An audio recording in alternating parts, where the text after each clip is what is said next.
Well, before I begin, I suppose I ought to explain what a rag and bone man actually was. It's an old-fashioned term for a self-employed person that collects rags and metal and almost anything in order to resell and make a living. And if you lovely people stay to the end, I've got something, well, you may not call it special, but I've written a little song, and the song is about the times in the era when my family were tatters, rag and bone people. But in the meantime, let's just begin.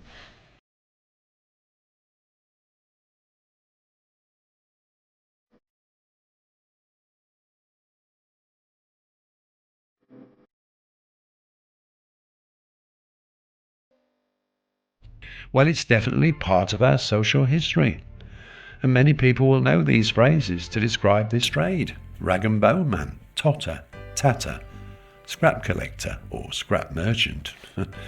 And they have been going on since the mid-19th centuries, but they've changed. Strange title, rag and bone, but many would have never have thought of its true meaning. So here it comes. Originally known as bone grabbers or rag gatherers, that was their, if you like, self-employed challenge to traverse the streets, literally collecting bones and rags. And that's what we're going to talk about today. And we're going to go through the decades and look at the downs and the thrives of the any old iron or any old rags days for that second-hand business of the tapman. In the mid-1800s, bone grabbers would search for old bones to sell them. They were used for making glue, fertilisers, or even soap. Plus, bones were very popular for making intact cutlery handles. We're talking old bones from the butchers, by the way, the scraps, before you think that any sacrifices were being offered. Now, the raggers was a separate trade, and they would simply search for clothing materials for general recycling. Other items sought after will be glass to reuse and old paper that could be used to make cardboard. Apart from anything else, it is clear to say that it was great for recycling. However, it wasn't done for environmental reasons. It was more for survival. These people were not getting rich by any means. They had long days searching the city, for the towns, and wearing rags themselves, just to keep their families out of the gutter. Many did this on foot, with a sack on their back. Many people would save their bones for the grabbers from the households. Mind you, they'd stripped it of everything, the bones, and boiled it all for the, what they call it? Marrowbone, before handing them over. Because they were just being ground down, you see, after that, the dry bones. Rag collectors would collect and sell to a chief ragman, who would turn his profit by selling in bulk and make the effort to separate all the materials, particularly the colours. Coloured material was worth a lot less than plain white material. They were used for making toys, handkerchiefs, everything, all sorts, but nothing was ever wasted. Now, as the business got more competitive, it was obvious that covering more streets would be more lucrative, so people began to use carts and hire horses to create more revenue. Every day they would return to their lodge houses and sort out everything for selling on a daily basis just to keep their rents.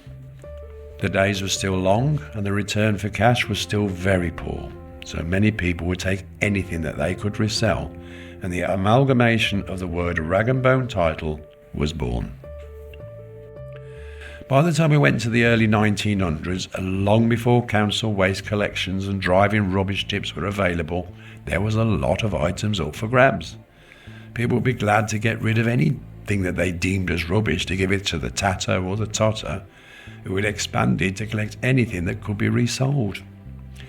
The sound of the horseshoes on the cobbled stones and the yells of any old scrap iron was the call for people to come out of their houses and either give or sell to these merchants.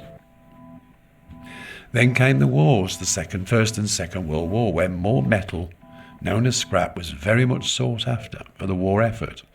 And it was a time for the scrap men not only to assist the effort, but to get themselves out of poverty, selling metal for munitions and probably finding themselves in an essential occupation.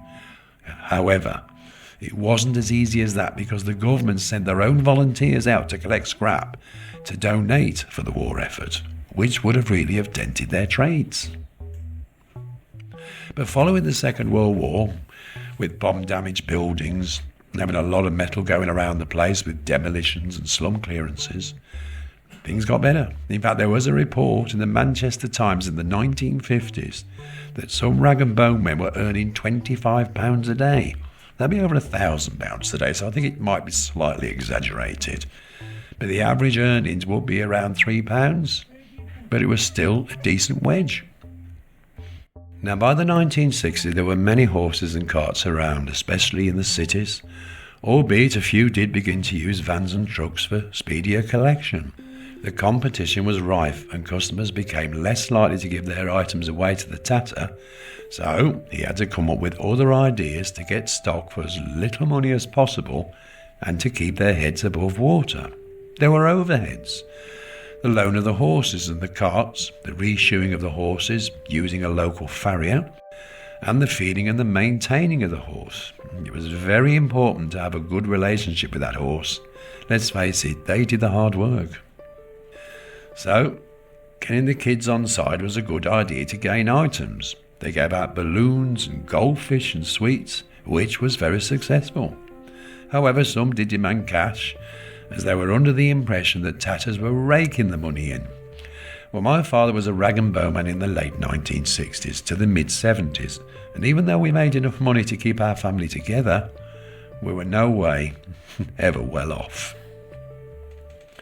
Now, my memories of my family being in the scrap trade, I remember from the age of 3 years old, hearing my parents shouting, "Any old rags, scrap iron," and the riding of that cart which seemed ever so high. The horse that pulled us up those black country hills seemed massive, and Dad would always keep him sweet with a polar mint. But that horse was super strong. Sometimes that cart would be mounted with rags and all sorts, but it trotted away lovely. Great days. Now, my sister Angela, she adored horses, so this must have been an absolute heyday, you know. They used to pick me up from school and I'd jump on the cart. And all the other kids would come up and admire the horse. Chester was his name. And we'd burn old wires to strip the copper from the plastic coatings, which I know is not allowed today. And my little job was to sort out all the nails, and anything shiny had to be shown to my dad. Then I can remember us stopping off at the rag shop before going to the scrap yard, and the horse would pull this massive cart onto this big, heavy sort of weighing scale, and whatever that weight was, that was your daily collection, and that was your daily wage. I can always tell if it had a good day, though, because we'd be round the chippy with fish or homemade broth for those not-so-good days. Some of the rags that we got from these so-called what we call posh houses, well, they were washed and worn by ourselves. Now, my father had a wonderful trick up his sleeve, and he must have thought he was the only one that had ever thought of it. What he used to do, he used to try and look as downtrodden and as poor as possible, right, for when he went scrap collecting. And he'd knock on the door and he'd deliberately turn his face to us on the car and say, "Hang on a minute, kids," just to let the owners of the house know that he was poor and he'd got kids, so they may be a little bit softer on him when it comes to him trying to get their merchandise out of him. Trust me, it did work. But when I look at the things that we had, we could have made a fortune if we'd have kept them today. We were looking at old 78 records, old film reels, antique toys, you name it, it was there. You know, but that was the trade and it all had to go. And it was hard work, not only strolling the streets for scrap metal and clothing for the competition, but it was the sorting out of the items to get the best price, because not all scrapyard owners were totally honest, no matter how friendly they were. Sorting out brass from copper, steel from tin, aluminium from zinc, they all have different values. And there was no identification required then to just walk into a scrapyard. You just turned up with your wares and haggled the best price. And I can remember many winter dark nights getting home when it was dark, but we're always wrapped up warm, and the horse was always well looked after. I'm just going to give you a quote from a friend of my father's of what happened to him one day when he was out scrapping in 1965. He said, "I went to this house where they were just about to move, and they said you could come in and take anything you wanted. So I went around the house, collected a few items, noticed a few sort of tins and all that, and off we went. But when I got home, I noticed there was a gold watch, and it was probably worth a fortune. But I decided to go back to the house to return the watch. However, by the time I returned, the people had moved out completely, and the only thing I could do was hand it into the local police station.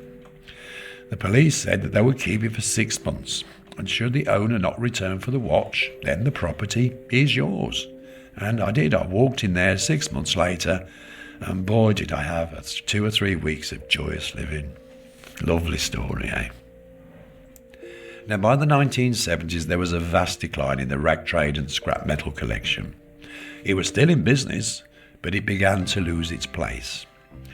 Manufacturing was lessened in the UK, and there were other reasons, which include the fall of metal prices when the 1980s came around, better waste management from councils, and more restrictions to access to rubbish tips. And believe it or not, before the increase of safety regulations, many rubbish tips, albeit not officially authorised, were accessible to folks who wanted to get there to scavenge for scrap items and items of any value that households had just simply discarded. This, however, was a very dangerous environment, and tip workers tried to forbid it, but they didn't stop people. Very different today. Another factor for the decline was that younger folk did not want to take over the trade. After all, people did look down on the rag and bone traders. They didn't want the stigma of being a scrounger. They thought it was little better than begging. Oh, yeah, I've got a little quote for you here. Another quote. This is from Facebook. I absolutely love seeing the rag and bone man. I will run to the front door, probably when I was about 5, and that's when I personally had this long life horse obsession. It's a pity they're not still around today, as it may stop a lot of unnecessary fly tipping in the country. Now, looking at today, where metal prices have risen once more, there are 1 or 2 tatters about with their trucks and their horns. In fact, where I live in the Black Country, I hear one on a weekly basis, but nothing like the past, due to many people just booking into local tips. But it's nice to see the old trade has not gone for good. And as promised, here's the song. It's called The Tatter. Thank you.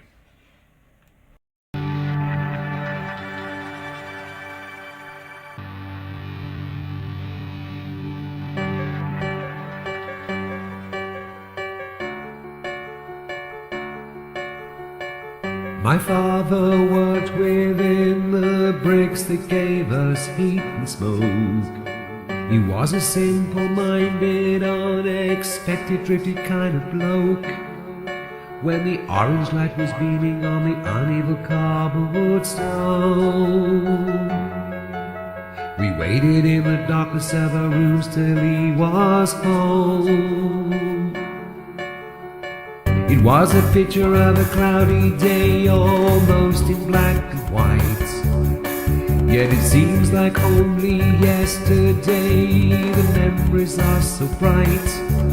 It was a movie we'd seen so many times in a melancholic tone.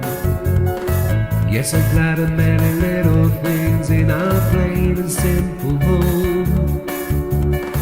How blessed was this gift of love, how comforting his trust. When the hard times we were just above the gutter and the crust. How simple minds of fortitude to never worry about the cost. With pennies scraped in small amplitude, not a single dish was lost. We ran around in ragged flares and shoes with plastic tops, chasing friends and hiding from the robbers or the cops. We never heard of stereo or monosphaler games, and behind each door of the street we knew our neighbors' names. It was almost like the world did not exist past the playing grounds. No, the news was telling stories of people that were far from